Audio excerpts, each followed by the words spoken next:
Solve the World, Episode 15, Guideline number 1. Don't kill, don't kill, don't kill, don't kill, don't kill.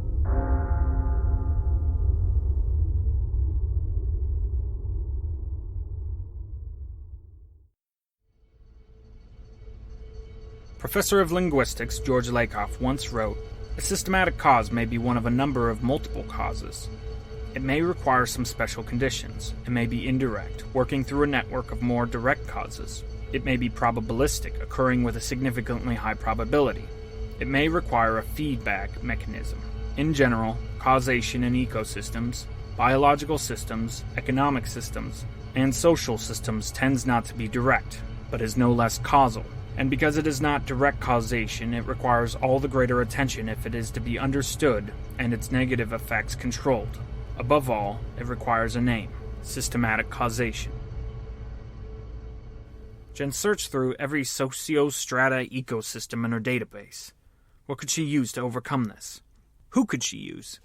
That's when Mrs. Moose and her keys came into focus.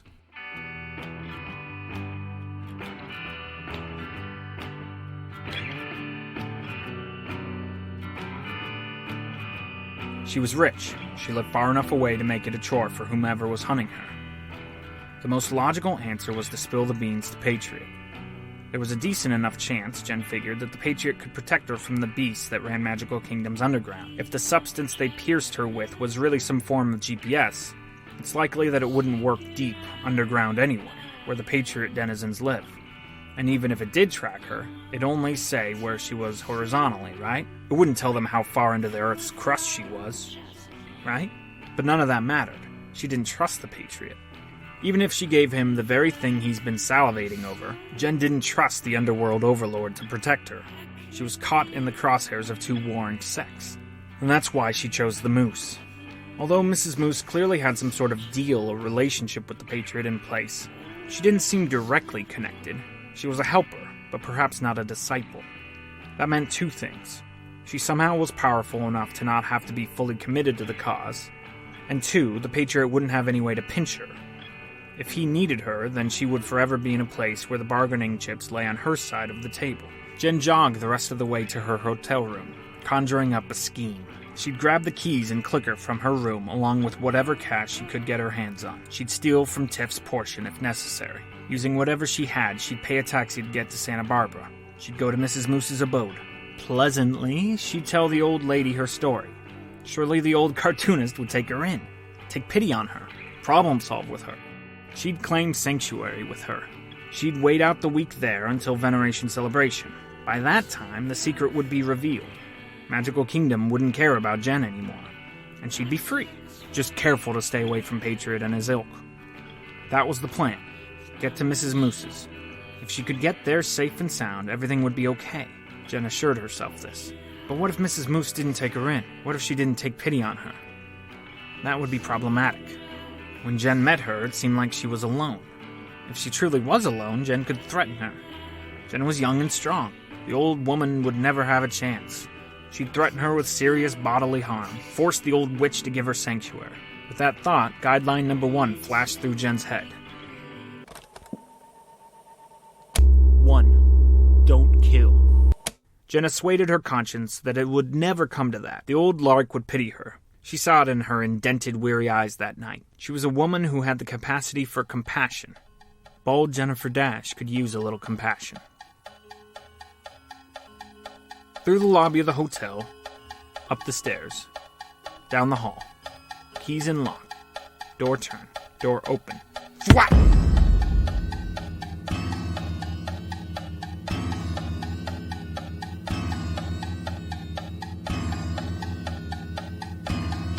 Jen's head banged against the door frame, hard. She fell, her nose slammed against the floor, her wig jettisoned across the room. "Your hair!" A gasp and then a pounce. Someone was on top of her, arms around her neck, tightening, throat collapsing, air depleted, life evaporating from her. Jen defensively flung her arms back and managed to momentarily knock her assaulter off her back.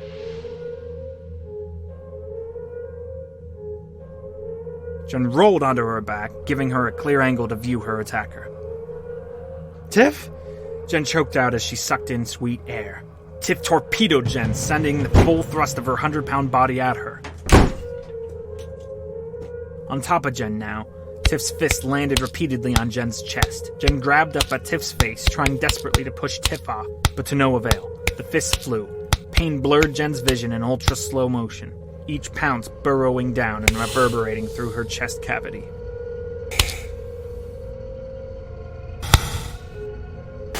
A puncture, somewhere. Something broken. Jen couldn't breathe. Jen the broken. She gasped for air. More throws. No air. The punches kept falling. Unrelenting. Gasp. Gasp. Gasp. Find air. Find it. Now. Or die, Jen. Desperate, Jen's knee struck Tiff's underside. Siege pummeled Tiff, and she fell off Jen. No time for thought, Jen scrambled to her feet and stumbled into the bathroom. Standing erect, opened her lungs. Gasp in. Sweet air. Okay, she can breathe. But the beast was back. Tiff was grabbing, scratching at Jen's ankles, pulling her out of the bathroom. Falling onto her stomach, Jen's fingers found the plumbing underneath the sink and held on tight. Tiff now pulled on Jen's leg viciously, thrusting Jen's leg back and forth in an effort to unhinge Jen from the bathroom. Jen kicked Tiff square in the face. Down went the beast.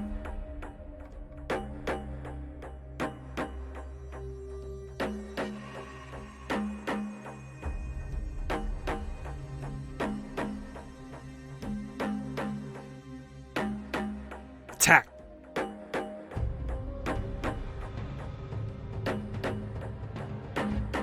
Attack, Jen!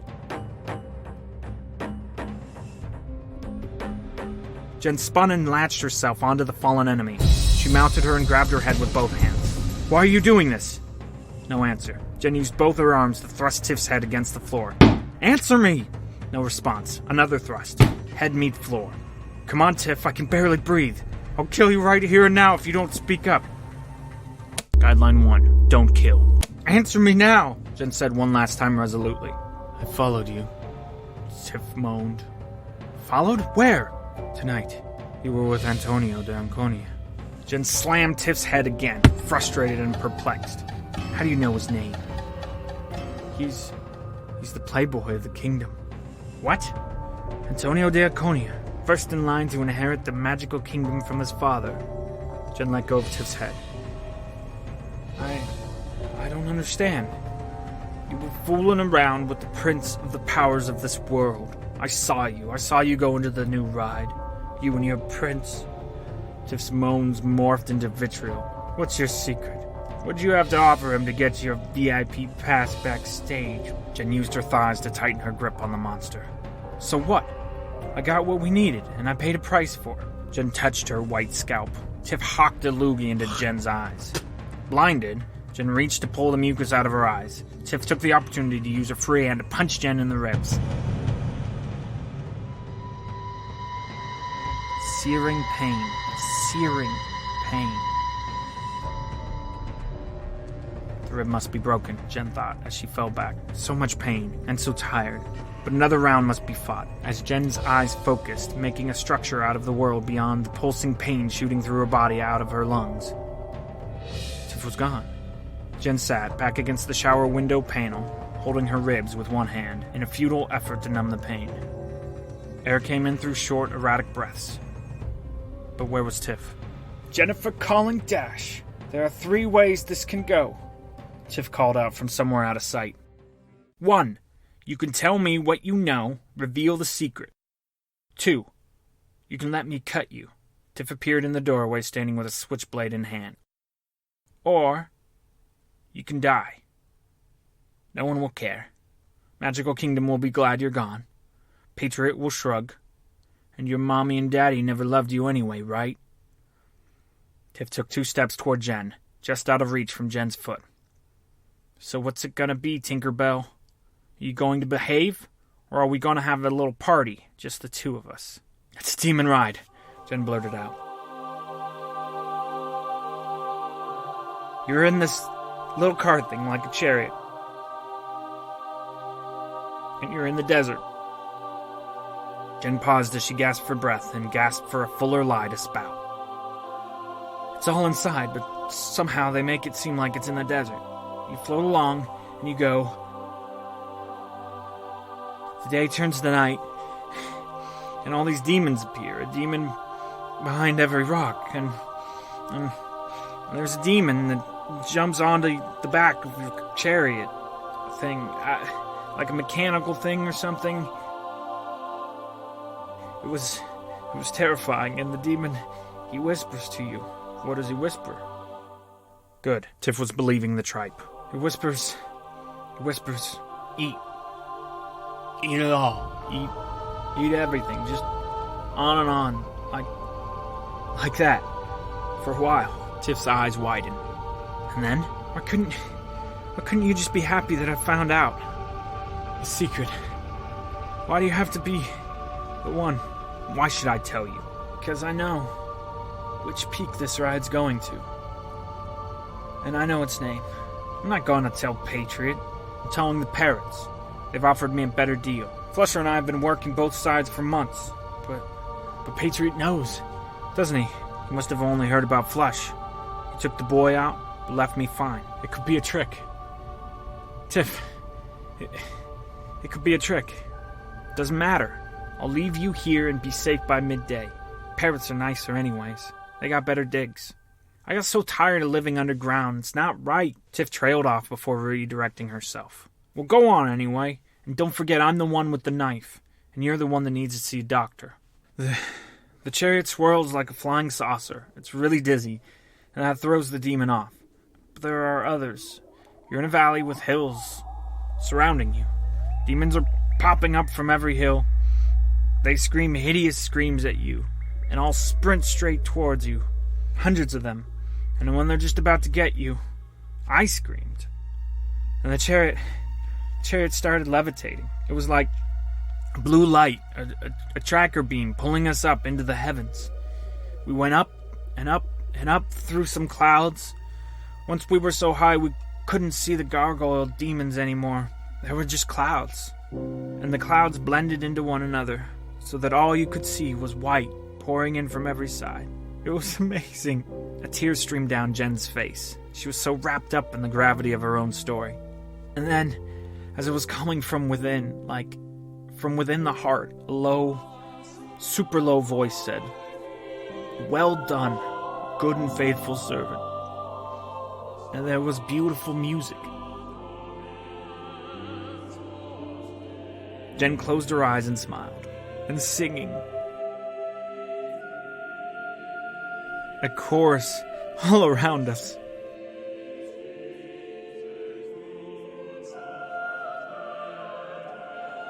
Jen opened her eyes, stared blankly at her cruel friend. And then the lights dimmed, and the ride was over. We were right back where we started. And where is it going? It's headed your way. St. Anthony's. Tiff's eyes welled with passion and hope. Jen also thought she caught just a moment of regret and shame in those eyes. And, the name? Earth Below, Jen said. Earth Below, Tiff repeated. Then she lunged at Jennifer. Jen stuck her feet up. Her feet met Tiff squarely in the stomach. With that, Jen thrusted her feet out, catapulting the skinny attacker across the room. Tiff's head hit the door frame hard. Her body fell like a ragdoll. The switchblade launched in the other direction, landing in the middle of the shower tub. Tiff was out, gone, unconscious. Jen wasn't going to wait for her to awake. She got up, grabbed the moose key, the clicker, tossed the wig back on, stashed whatever money you could find in your pockets, and go. But look one last time at your combatant before leaving.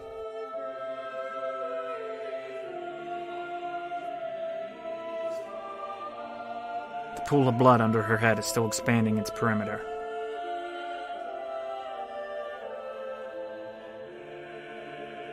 That's an awful lot of blood. 1, don't kill. 1, don't kill. 1, don't kill. 1, don't kill. 1, don't kill. 1, don't kill. One, don't kill. One, don't kill. Don't kill. Don't kill. Don't kill. Kill. Kill. Kill. Kill. Kill. Kill. Kill. Kill. Kill. Kill. Kill. Kill. Kill. Kill. Kill. Kill. Kill.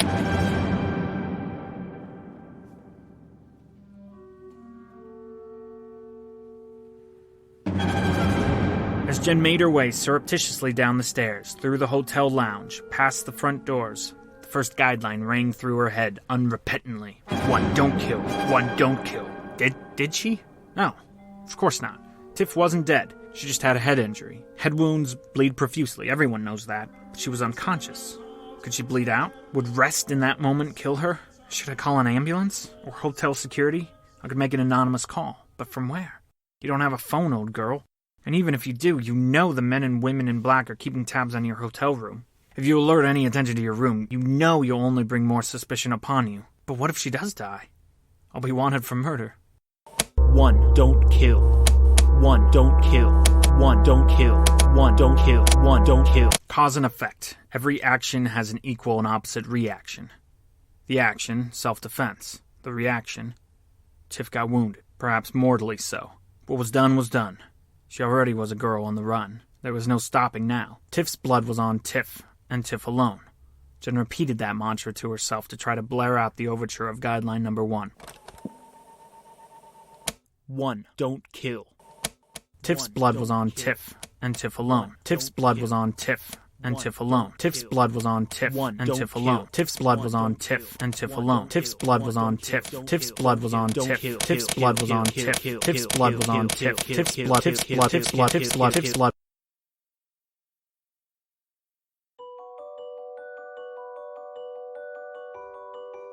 Interlude. A priest named Daniel worked and dwelled in Oakland in the early 90s. Daniel died August 5th, 2011. When he was lowered into the earth, his journal was buried with him. The following is written in that journal. April 2nd. Old man came to me today. Never seen him before. Had to be in his late 60s or 70s. Comes in, mumbles under breath. Ask him to repeat himself. Responds, "Can a vampire go to heaven when he dies?" Tell him the usual. God wants all his children to spend eternity with him. And no such thing as vampires. Old man melts into wailing. Ask him for his confession. Says through tears that he's going to die today.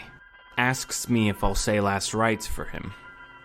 Tell him that's only for those who are dying. Says he is. Pleads with me to say it. Ask him again if he has confession. Says he has written it down. Asks if I'll read it, forgive him through the words. Tell him that he needs to be freed from guilt. More crying. Says he's so scared of dying. So scared. Never seen that type of fear before. Old man begs, pleads. Won't leave until I take journal to read and give death prayer. His words. Finally, oblige. Hands me bundle of papers wrapped in rubber bands, at least 500 pages long. Say, to get rid of the foul-smelling old sinner, through this holy anointing may the Lord in his love and mercy help you with the grace of the Holy Spirit. May the Lord who frees you from sin save you and raise you up. Left me alone with the papers. Later entry, March 20th. That old man that came to me last year wanting me to give him his last rites, that man's face has stayed with me. I've heard people tell me horrible things over the years. I've seen men cry for 1,000 sins. Alcoholics who beat their innocent children. Adulterers, idolaters, slanderers, murderers, every filth of every kind. But that old man, and his breakdown in my booth, that scarred me without end. He asked 2 questions. If vampires go to heaven, and if I would read his journal. I took it. I did. But I never read it.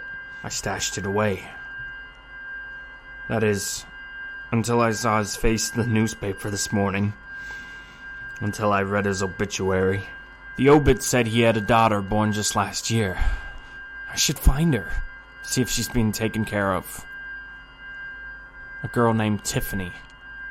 She must have been born around the same time he came to me. Such an old man to be a first-time father. I find his manuscript, and Then I tried to read it. Thought I could pray for his soul in purgatory. I took the day off. I read every page of that thing. That hideous thing. Most of it's nonsense. The man was clearly schizophrenic. God, did you make him this way? Did you give him this disease? Why does he haunt me so? I need to find his daughter. I need to find his Tiffany. Help her break the chain, her father continued. Oh God, what's wrong with me? Why does he haunt me? His journal. Besides the obvious obsession with demon imagery and vampires, there are pages and pages and pages and pages filled with just the date. August 6th, 1945. Here, one excerpt. August 6th, my date and my curse. Why is my birth marked with such death? Sea of radiation do I see? Those Jap souls, where are they now? The dark hands, the Americans, they kill to win. They do, but at my cost. My soul stuck in its uranium. August 6th, my birth and my death, and the day of mass judgment. Soon it falls on me, but what could I do, Lord? It was he that stuck first his teeth in me. Or this one. Everyone knows the thing about the mirrors. I knew not to expect to see myself. I knew that, but no one told me what I'd see in place of a reflection. The monsters, they must hide there behind the mirrors. This world's too small for them. Why does this happen to me? Is it because of the day of my birth? He goes on, weaving a tale that consistently puts himself as the center victim. He goes on, weaving a tale that consistently puts himself as the centermost victim.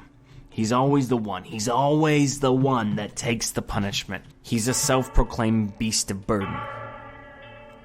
Take this poem written on toilet paper, but yet inserted in the middle of the, quote, journal. My mother beat me. My father I never knew. The children, they hate me. Pied Piper says I owe him. Why does it all involve me? Your fortune's balanced with a key that they say belongs to me. But I'll never see that door to infinity. I've dealt with the insane 100 times before. Their logic is their own, and it's never bothered me. I've always operated under the assumption that they made their own rules. But this man, this particular insanity, feels different. It feels as though his insanity was handed to me, that he plays by rules dictated to him. Every other crazy self-seeker that comes to confession knows somewhere deep down that they're writing their own destiny. They're scribbling down the story they want to live out. But this, it's so different.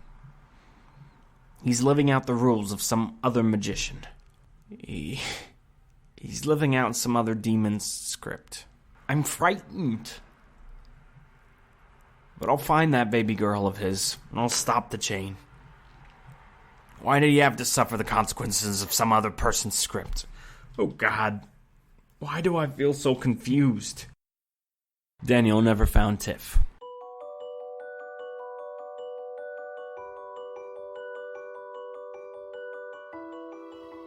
Tiff died in the wee hours of the morning in a pool of her own blood, in the motel room she shared with Jennifer Dash.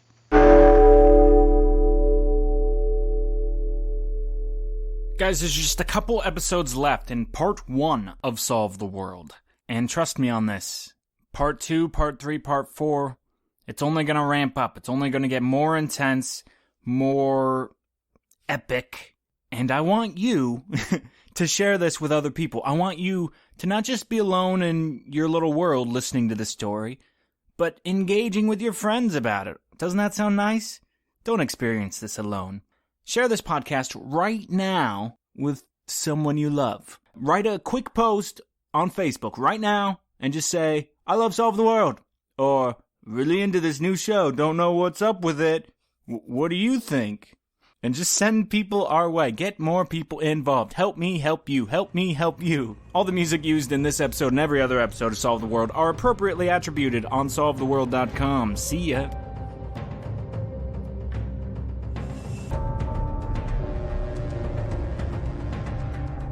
Hello, I'm Marcus from Texas. I've listened to all 100 episodes of Jen's story.